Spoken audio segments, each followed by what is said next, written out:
الله أكبر الله أكبر.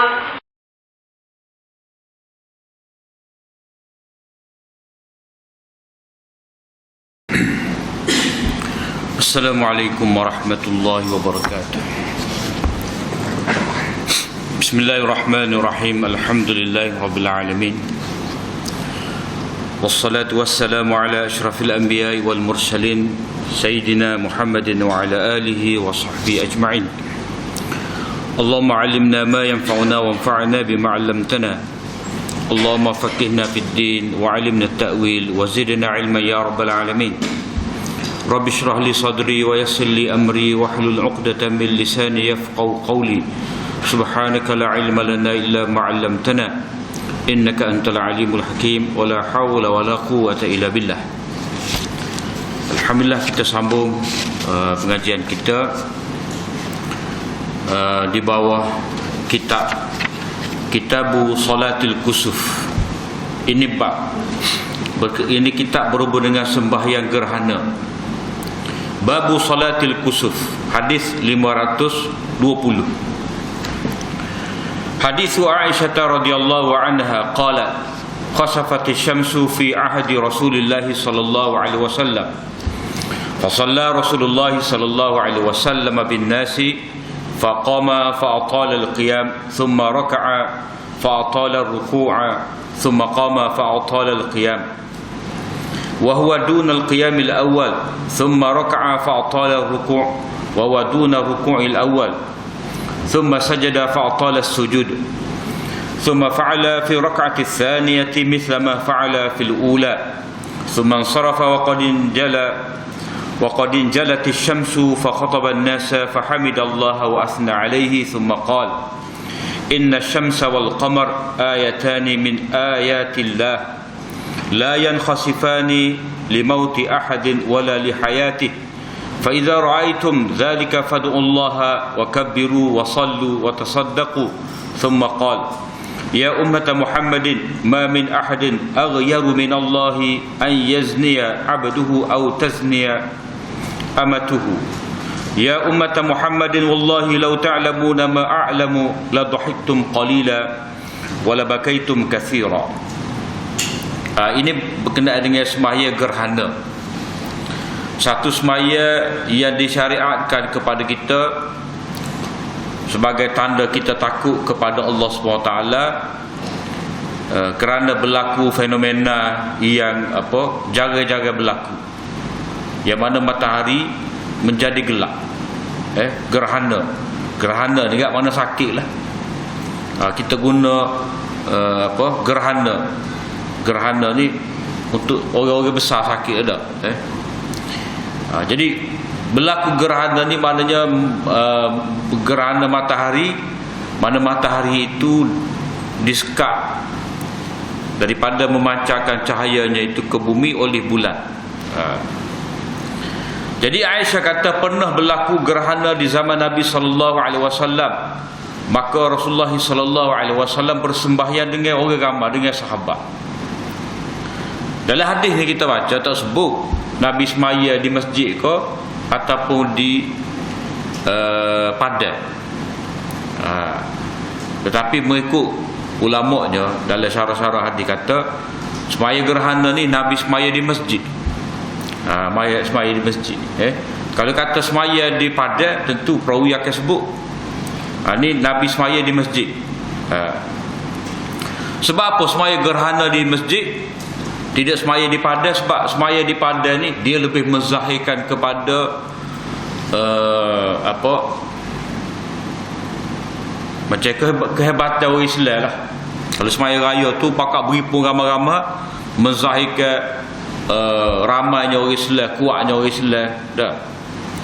Begitu juga kalau semaya minta hujan ni padan, sebab nak menyatakan kita ni benar-benar berhajat kepada hujan, sehingga macam kita tak ada hujan dengan tubuh kita, dengan tangan kita mengharapkan Allah SWT turunkan hujan untuk kita. Tetapi semaya gerhana ni oleh kerana sifat dia untuk menzahirkan takut kepada Allah SWT, maka lebih sesuainya di masjid. Di masjid, tidak di padang. Jadi Nabi SAW berdiri, mana semaya ni berdiri, dan Nabi lama berdiri. Jadi sebut berdiri ni bukan kata pas semaya lain tak berdiri kau. Mana ayatnya berdiri, dia lama berdiri. Jadi orang maksudnya ayatnya lama berdiri ni. Sebab itulah dalam fiqh dia kata moleknya rakaat pertama ni baca surah Baqarah, rakaat kedua surah Ali Imran, ataupun rakaat pertama Ali Imran, rakaat kedua An-Nisa. Boleh tahan baca lah, boleh tahan cacat kita. Sebab apa? Sebab sesuai lah waktu ni kita baca dengar ayat-ayat Allah SWT. Yang mari rasa takut, rasa gerun, rasa ngisah diri. Sebab apa? Seperti kita sebut minggu lepas,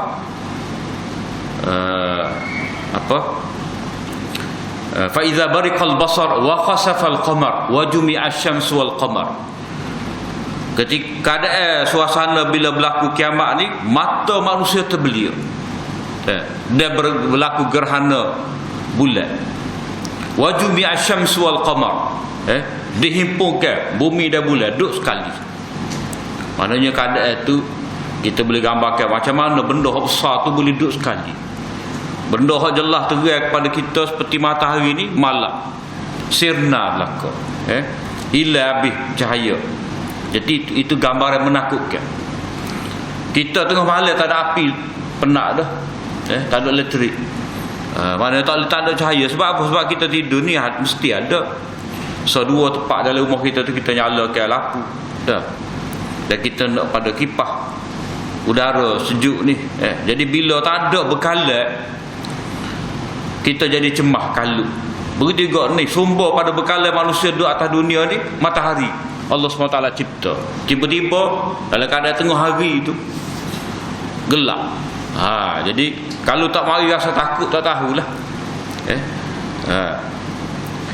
Jadi Nabi lama berdiri, kemudian Nabi rukuk, fa'tala rukuk, lama juga rukuk.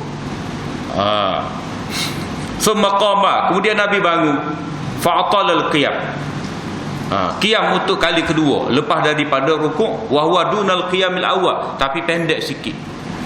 Thumma raka'a fa'tala ruku'a, wa huwa duna ruku'il awwal. Kemudian Nabi lama pula rukuk, tapi lebih pendek lagi daripada rukuk yang pertama. Thumma sajada, kemudian barulah Nabi sujud, fa'tala sujud, tapi lama juga sujud. Mana semua cara ataupun kaifiat semaya gerhana ni, mana baca ayat panjang, rukuk lama, banyak baca tasbih, banyak beristighfar, begitu juga sujud tu. Cuma di sini rukuk 2 kali, 1 rakaat 2 kali rukuk, 2 rakaat 1 kali rukuk. Thumma fa'ala fi rak'ati tsaniyata fi rak'ati tsaniyah. Kemudian dalam rakaat kedua Nabi buat seperti mana yang dilakukan pada rakaat yang pertama. Lagu tu juga. Mana qiyam lama, rukuk lama, qiyam lama juga, tetapi tidaklah sepanjang qiyam yang pertama, kemudian rukuk kali kedua. Kemudian sujud. Mana di sini 2 rakaat. Summan sarafa wa qad jalati syam.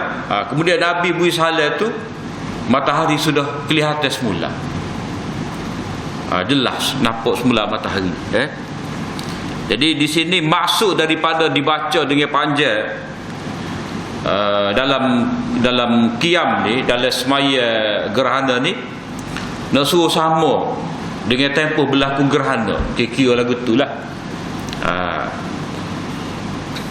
Supaya kita dalam keadaan gerhana ni cari keampunan daripada Allah Ta'ala. Kalau orang putih mak masalah, dia sibuk kilik gotu dia lah, teleskop dia tu hitam gitu je, tengok gitu, lepas tu tak ada gapo. Tapi orang beriman tidak, dia tahu mana dia tengok ni gerhana. Marilah lepas saya takut, dah tengok nampak kan semaya. Semaya. Jadi sekarang ni bila sudah nampak semaya, atau asalnya nampak buat sepuluh skala. Lepas tu kalau kata dia tengok tak semaya, dia buat kajian lah, katalah buat kajian ahli sains. Biarlah dia seorang 2-3 tim dia tu buat kajian. Tapi kita hak tahu dah dan kita setakat hak kita nak maklumat tentang gerhana ni, itu tanda kebesaran Allah Ta'ala, maka kita cepat-cepat semaya. Tapi kalau ahli dalam bidang astronomi, dia kata saya nak semaya macam mananya, masa ni saya nak tengok kajian, nak buat kajian, nak kumpul data ke apa semua, maka lah mana dia tu dengan maksud dia, tak apalah dia nak buat kajian tu. Tapi ahli kita ni tak ada terlibat buat kajian ke apa, tengok pun gitu je. Sepatutnya kita ingat kepada Allah SWT dengan cara semaya tadi. Kemudian lepas daripada semaya ni, Nabi berkhutbah. Khutbah ni kandungnya dia perintah supaya manusia ni beristighfar, bertaubat. Sebab ini sebahagian daripada gambaran berlakunya hari kiamat. Jadi pada waktu ni tak ada hal lebih utama kepada kita melainkan dengar nasihat-nasihat, dengar pengajaran-pengajaran supaya kita dapat buat perubahan, membaiki amal kebaikan kita ni supaya mengikut kehendak Allah SWT. Jadi setara matahari itu ikut juga kehendak Allah Ta'ala. Mana dia terpaksa tunduk, walaupun sekala dia dapat memberi cahaya dengan begitu panas sekali, terik sekali cahaya dia tu, tapi hari tu matahari pun tunduk, mengaku. Seolah-olah dalam bahasa kita kan, hari ni sakit. Matahari seolah-olah matahari setia, hari ni ambo sakit, tak boleh nak buat gapo, gelak gitu. Jadi ayatnya setara tu makhluk yang besar seperti matahari ni tunduk kepada ketetapan Allah. Mana bila berlaku satu masa mengikut kehendak Allah SWT ni, antara matahari dengan bumi ni bulan lagi tengah, maka itu kehendak Allah Ta'ala, maka matahari ni kena tunduk kepada kehendak Allah Ta'ala tadi. Walaupun skalanya dia memancarkan cahaya, tapi waktu tu dia terpaksa tunduk. Maka kita lagu itulah kena tunduk kepada perintah-perintah Allah Ta'ala. Sebab itulah Allah Ta'ala sebut, afa ghayra dinillahi yabghuna wa lahu aslama man fis samawati wal ard taw'an wa karha wa ilaihi yurja'un. Apakah mereka ni manusia ni nak cari agama selain daripada agama Allah, sedangkan walahu sedangkan kepada Allah SWT lah semua yang ada di langit-langit dan bumi ni tunduk. Walahu aslama man, kepada Allah Ta'ala jualah semua yang ada di langit ni tunduk, sama ada terpaksa ke sukarela ke tunduk. Terpaksa ni macam pergerak ke planet lah, bulan, matahari tu memang dia lagu tunduk. Allah Ta'ala set pada dia. Karha, tak ada pilihan. Tau'an ni kena pilih. Mana Nabi-Nabi pun taat perintah Allah, orang soleh pun taat pada perintah Allah. Jadi bapa manusia ni tak seikut peraturan Allah. Jadi sebab itulah ada ayat-ayat seperti ni, ayat-ayat kekuasaan Allah Ta'ala ni, manusia kena beringat. Masa inilah dia kena mula berubah. Jadi mukadimah khutbah Nabi tu, Nabi memuji Allah, menyatakan Allah Ta'ala ni maha sempurna. Jadi manusia ni sekian ramai yang sembah matahari ni. Manusia ni ada agama sembah matahari. Kalau nak kira sembahan manusia ni macam-macam dia sembah. Tapi ada yang sembah matahari. Jadi matahari pada waktu ni tak ada kuasa. Tak ada kuasa. Hari-hari pun matahari ni dah tergelar, hilang cahaya dia daripada kita, maka berlakulah malam. Sebab itulah bila Nabi Ibrahim Nabi Ibrahim dikata Falamma afalat qala inni la uhibbul afilin. Bila mana hilang, Nabi berkata aku tak suka. Tak layak jadi Tuhan ni hak hilang. Jadi ini semua adalah makhluk Allah Taala, bukan benda yang disembah. Sebab apa? Sebab matahari pun tunduk kepada ketetapan Allah Subhanahu Wa Taala.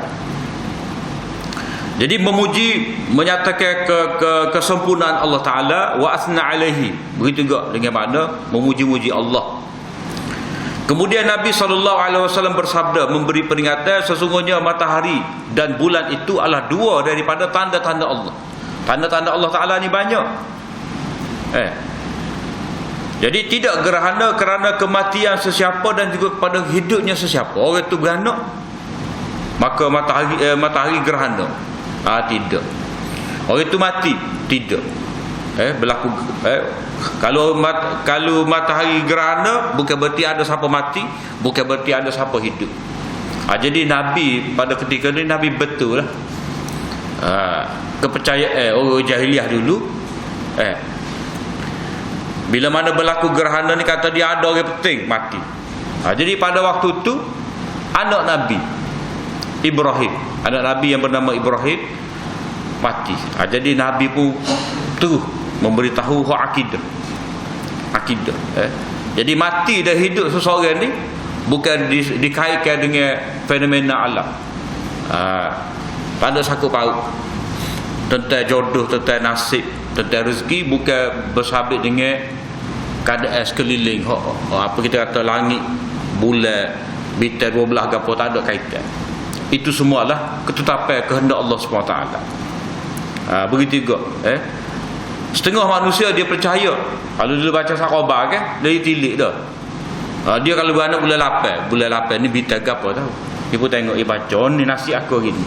Dia percaya. Sakobah yang putih, kata putih ni terpelajar sangat, tapi percayalah. Sedangkan tak ada kena-mena kita beranak bulan gapo,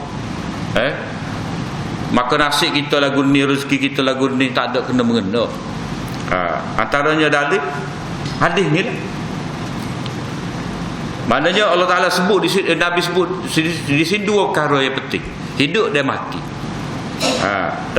Dalam hadis yang lain berkait kalau hidup dengan mati ni, rezeki dan jodoh. Rezeki dan jodoh, hak dia makan, hak dia beli bini tu macam mana, adakah disebabkan nasib? Jadi orang ni kadang-kadang tak ada kena-mengena. Dia kata ni mandi jodoh, mandi bunga lah. Macam dia ni ada badi tak ada orang kenal dia, jadi dia pun mandi bunga. Tak ada kena-mengena. Kalau tubuh bang busuk, orang tak kenal sungguh lah. Kalau perangai tak comel, macam mana orang nak? Jadi apa yang berlaku di alam, dipanggil alam ulwi, alam atas tu, dia tidak ada kena-mengena dengan nasib, rezeki dan jodoh kita.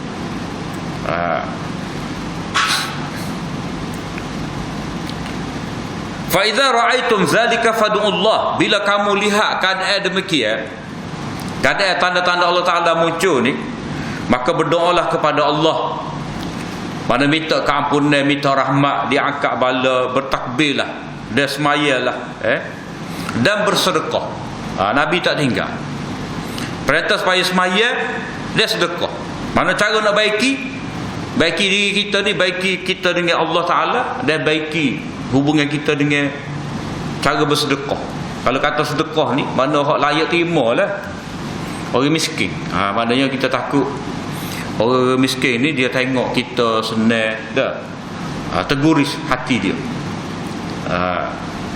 Jadi sepatutnya kita tolonglah orang miskin, terutamanya hak sekeliling kita, hak ada kaitan dengan kita, hak tengok sama rumah kita, gapo kita, dia nampak. Jadi sebab itulah dalam bab ni seseorang tu kena bersedekah. Membaiki, tanda dia baiki hubungan dia dengan manusia. Kalau dia diperintah supaya dia baiki hubungan dia dengan Allah Subhanahu Wa Taala. Kemudian di sini ada satu masalah. Semaya ni semaya kerana dipanggil salatul ayat. Salatul ayat. Salatul ayat ni semaya yang disyariatkan kerana ada tanda-tanda yang besar. Salatul ayat, Allah Ta'ala nak tunjukkan sesuatu. Seperti apa di sini? Seperti gerhana bulan, gerhana matahari. Dia panggil salatul ayat. Semaya kerana tanda-tanda kebesaran Allah. Ada setengah ulama kata semaya ni, semaya seperti ni kita boleh kiaskan, kita boleh kaitkan juga dengan peristiwa-peristiwa lain yang luar biasa. Contoh kata gempa bumi. Gempa bumi berlaku. Gempa bumi ke, tsunami ke, meletus gunung berapi ke. Ini semua tanda kuasa Allah Ta'ala berlaku. Jadi sebahagian ulama kata boleh semaya kiaskan kepada hal ni. Sebab apa? Sebab di sini ayatani min ayatillah. Dua tanda daripada tanda-tanda Allah. Mana tanda-tanda Allah Ta'ala banyak. Allah Ta'ala nak tunjuk gerhana bulan, gerhana matahari, gempa bumi, meletus gunung berapi, tsunami. Banyak. Banyak tu.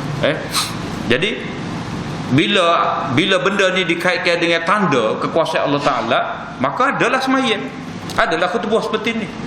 Tidak kata dua perkara ni saja. Tetapi mazhab Syafi'i kata tak, dua ni je. Kerana gempa bumi, kerana kerana gempa bumi, kerana meletus gunung berapi, tak ada. Dia sebab dia pakai hal ni. Dalam bab ni mazhab Syafi'i tak guna kias. Orang lain guna. Antara pendapat lagu ni Syekh Sa'di. Orang kemudian ni Syekh Sa'di, Abdul Rahman Ibn Nas As-Sa'di, dan juga Muhammad Al-Utsaimin. Jadi mereka berdua ni mengatakan bahawa tidak, mereka berdua kata boleh semaya selain daripada gerhana matahari. Ini juga satu riwayat daripada mazhab Hambali dan pendapat mazhab Hanafi dan juga Zahiriyah. Zahiriyah pun walaupun dia tak pakai kias, tapi dalam bab ni dia pakai. Dan ini juga pendapat Syekhul Islam Ibn Taymiyah. Dia kata bukan setakat gerhana, tapi gempa bumi, gunung berapi pun boleh. Sebab hadis tadilah ayatani min ayatillah. Dua tanda daripada tanda-tanda Allah. Tanda-tanda Allah tunjukkan banyak. Cuma hak berlaku pada zaman Nabi, hak ni je. Gerhana matahari je. So ni yang berlaku zaman Nabi. Jadi bila Nabi kata ayatani min ayatillah, hak berlaku zaman Nabi, so. Jadi hak tak berlaku zaman Nabi tu, kira-kira Nabi syarat dah, maka di situ kita boleh kias. Satu pendapat lagi kata semaya ayat ni, dia panggil salatul ayat ni, hanya boleh dikiaskan kepada kerana berlaku gempa bumi, zalzalah, kerana zalzalah. Hal luar daripada itu tidak. Sebab mereka berdalil dengan pendapat Ibnu Abbas, sahabat Nabi ni, pupu Nabi ni, Ibnu Abbas, mufassirul Quran. Ibnu Abbas kata semaya ayat ni selain daripada semaya dua gerhana, semaya kerana gempa bumi. Selain daripada itu tak. Itu tiga pendapat lah. Jadi nak pilih mana? Kalau mazhab Syafi'i memang dua ni lah. Gerhana bulan dengan gerhana matahari. Tapi kalau benda tu benda yang agak menakutkan dan biasanya dikaitkan dengan kiamat, kita boleh semaya. Contoh gempa bumi. Gempa bumi. Tapi tidaklah kata tengok gempa bumi tu tempat kita sibuk nak semaya pula. Mana pandai-pandai jalan sudah tu. Moga dia ada ke waktu dia tu dah. Berhenti juga. Kawan nak semaya.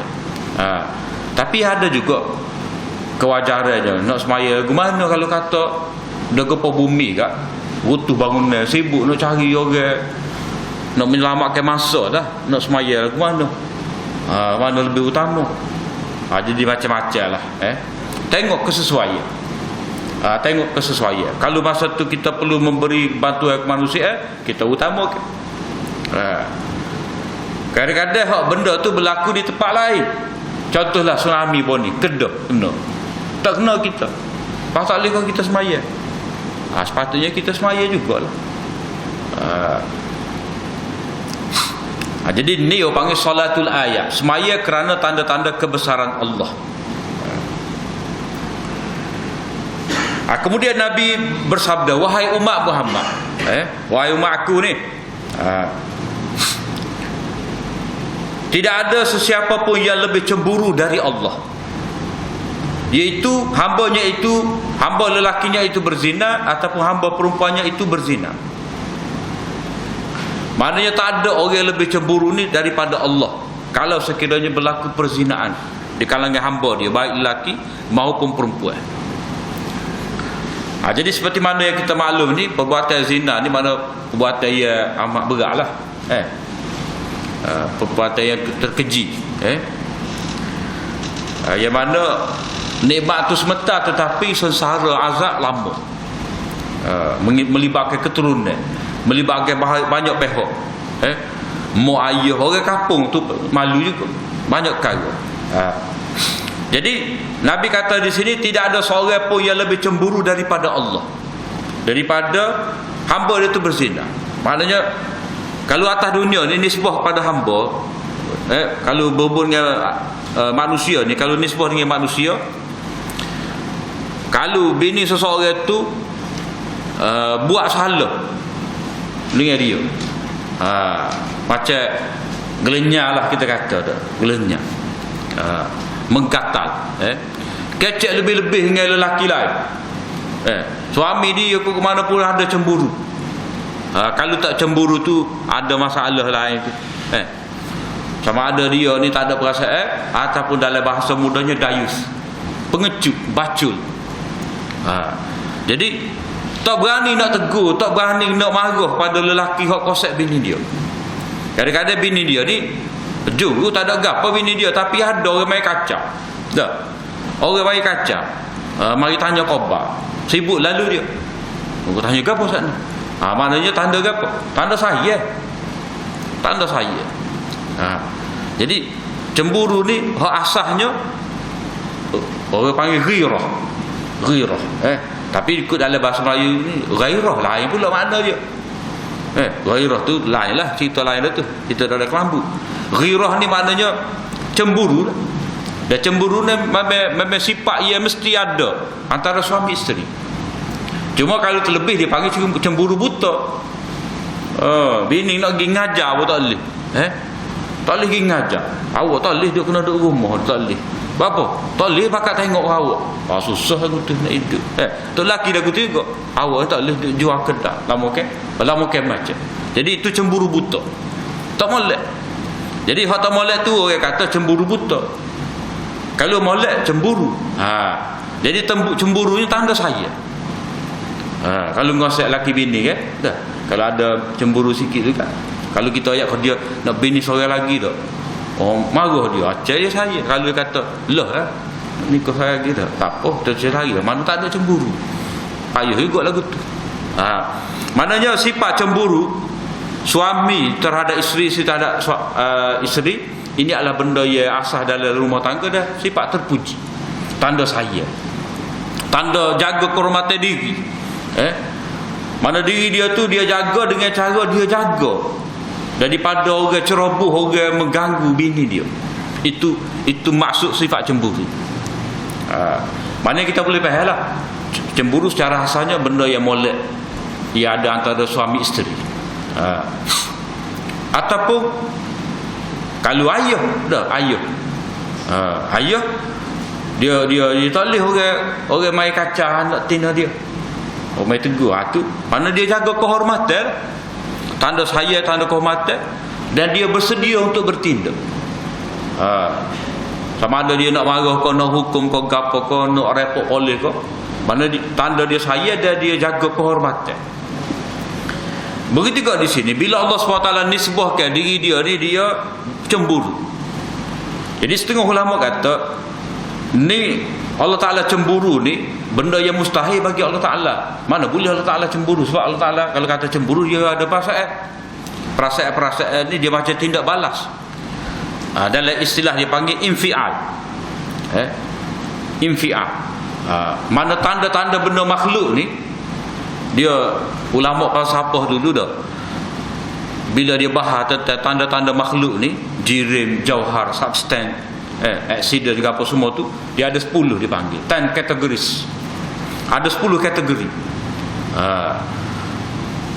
Maknanya benda tu kualiti, ada sifat dia, ada bilangan dia, ada kedudukan dia, ada dia bertindak balas, ada dia memberi tindakan. Dia buat benda yang dikatakan makhluk ni, dia membuat dan dia bertindak balas, mana dia menerima kesan. Macam kita kata kaca ni, bila kita katak maka pecahlah dia. Jadi tindak balas daripada kaca ni, dia pecah. Begitu juga kalau kata api. Api ni bila kita cucuk nyala, bila kita tiup padam. Jadi padam tu orang kata infial, menerima tindak balas. Jadi sebahagian daripada ulama kata sifat ghairah ni, sifat cemburu ni, dia sifat tindak balas. Sifat tindak balas, mana terkesan dengan keadaan. Bila terkesan dengan satu keadaan, jadi Allah Ta'ala cemburu dengan hamba-Nya yang berzina ni. Ini kata dia, ini sifat manusia. Bertindak balas, terkesan. Jadi Allah SWT tidak terkesan. Jadi tak boleh kita nak sebut pada Allah Ta'ala. Dia konak tu, dia tengok sudut, bertindak balas. Maka daripada inilah segala-gala sifat seperti redha, sayang telah ditakwil dengan maksud nak kebaikan. Mana kalau kata Allah Ta'ala sayang tu macam tindak balas juga. Tindak balas. Jadi itu tak layak bagi Allah Ta'ala, tak sesuai. Jadi kita kena takwil kepada nak kebaikan. Kalau kata marah, ini sifat bertindak balas juga. Jadi bertindak balas ni sifat makhluk. Jadi kita kena takwil. Jadi takwil apa? Iradatu syar ataupun sifat intiqam. Maknanya membalas, menghukum. Tapi ulama ahli hadis kata tidak.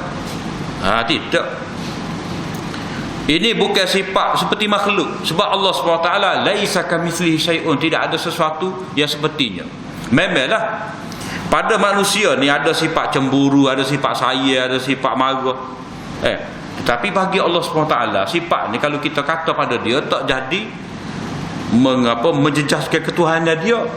Tidak sama sekali berarti serupa dengan makhluk. Sebab apa? Sebab pertama sekali dia mensabitkan diri dia. Nabi mensabitkan sifat ni pada Allah Ta'ala. Nabi mensabitkan sifat redha bagi Allah Ta'ala. Sedangkan redha ni sifat tindak balas juga. Orang tua baik, jadi Allah Ta'ala sayang, Allah Ta'ala kena, suka pada dia. Jadi itu ada tindak balas. Tapi oleh kerana sifat ni disebutkan oleh Nabi, oleh Allah Ta'ala sendiri, radhiyallahu anhum wa radu'an, disebutkan oleh Nabi, maka kita kena terima. Kena terima. Dan tidak perlu nak tahu sebab apa? Sebab kita boleh pakai dengan makna yang tidak menjejaskan akidah. Sebab kita letak sama dah Tuhan ni tak serupa dengan makhluk. Gapa-gapa Tuhan sebut sifat tentang diri dia tu, maka kita kena pakai dengan sipir ke lagu mana. Kita kena pakai kama yaliku bijalalihi ta'ala. Kita kena pakai apa-apa yang Allah SWT sabitkan tentang diri dia tu, iaitu apa-apa yang layak dengan keagungan dia, dia tak serupa dengan makhluk. Tanpa kita kata serupa dengan orang tu orang ni, lagu ni tak boleh. Jadi ulama kata bila takyif, tidak kita buat gini-gini. Bila tasbih supaya tu supaya ni. Bila tamsil macam tu tidak.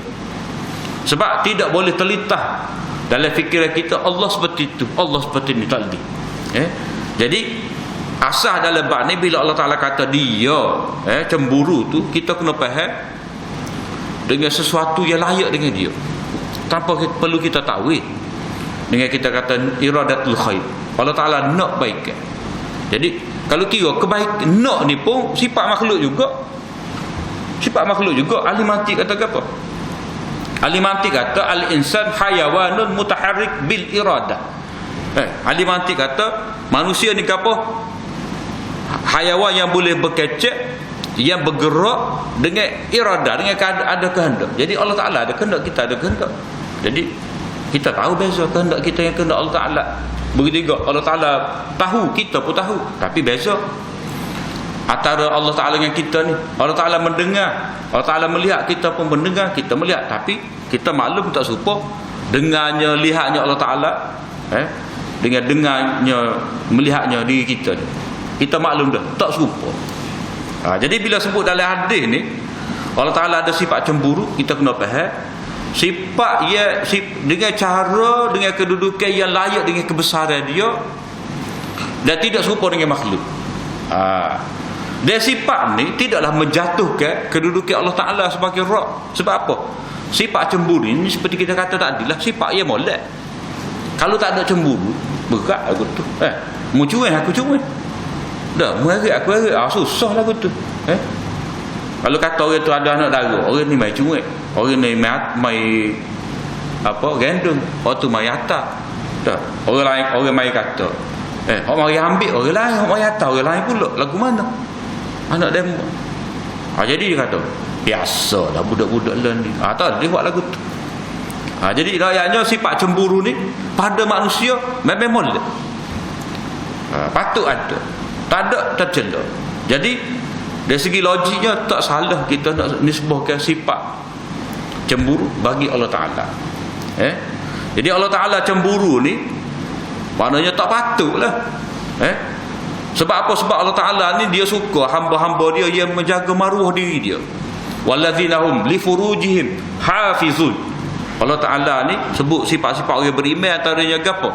Orang-orang yang menjaga kemaluan diri dia. Jadi Allah SWT cemburu lah.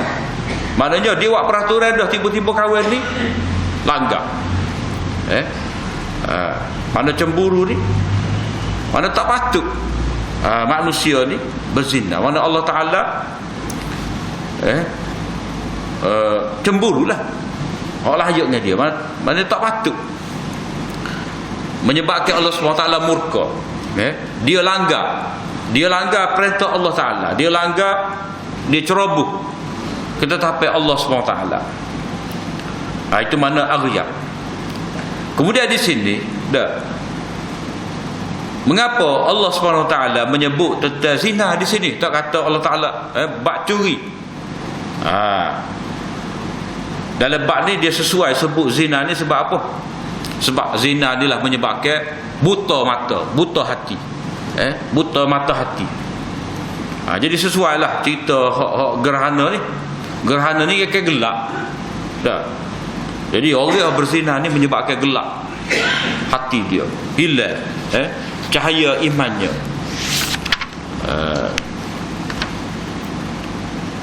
Seperti mana hilangnya cahaya matahari dengan sebab gerhana.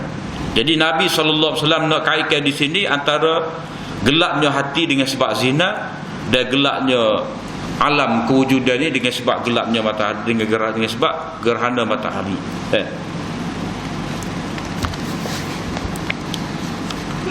Kemudian Nabi kata, wahai umat Muhammad, wallahi kalau kamu mengetahui apa yang aku tahu, tentu kamu akan ketawa sedikit dan banyak menangis. Mana kalau orang ketawa banyak ni, dia tak ada kerja lah. Tak ada kerja. Sebab kehidupan kita ni dia kena sedia. Kena buat kerja. Kadang-kadang kita beramal buat kerja. Kalau ketawa banyak ni, maknanya banyak hiburan. Bukan kata tak boleh ketawa langsung. Jadi hak Nabi nak di sini, sedikit kalah ketawa, perbanyakkanlah menangis. Sebab itu kalau kamu faham keadaan aku, jadi kalau kamu banyak ketawa, banyak berjenaka, sikit-sikit nak lucu dah, dan kurang menangis, itu tanda kamu jauh, tak faham jiwa aku. Tak tahu keadaan. Nabi kata gini sebab apa? Sebab nanti kita baca dalam hadis satu lagi, pada ketika ni ditunjukkan kepada Nabi keadaan syurga, keadaan neraka. Allah Ta'ala seolah-olah Allah Ta'ala tunjuk depan Nabi ni syurga neraka. Jadi kalau kita nampak, kita faham tentang hakikat dunia ni, Dah hakikat akhirat ni kita akan banyak menangis lah. Tapi kita ni payah terkesan sebenarnya. Dah. Kita pergi pak orang mati pun, dah tanah mayat pun gitu duk buah sama-sama kita. Buah bak nego. Buah bak getu, bak geni. Selekeh pada waktu itu dua keadaan kita ni sama ada kita mendoakan untuk si mati, dah, biar dia dapat teguh jawab soalan dalam kubur, kita istighfar untuk dia, ataupun kita ngisah diri kita. Macam kita suruh kita tu. Bila kita suruh kita kat lagu mana keadaan kita, ngisah kau tidak. Jadi itu maksud Nabi ni. Sepatutnya dalam keadaan ada tanda-tanda ni lebih mengisafkan diri kamu dan kamu kurang ketawa. Maknanya banyak beramal, banyak memikirkan tentang nasib di kamu di akhirat kelak. Itulah hadis 520 dengan beberapa perbahasan yang berkait dengan dia tu. Kemudian hadis berikut ni lebih kurang je sebenarnya. Tak apalah, kita sambung pada minggu akan datang. Setakat itu saja aku liqauli hadza wa astaghfirullah li wa lakum. Assalamualaikum warahmatullahi wabarakatuh.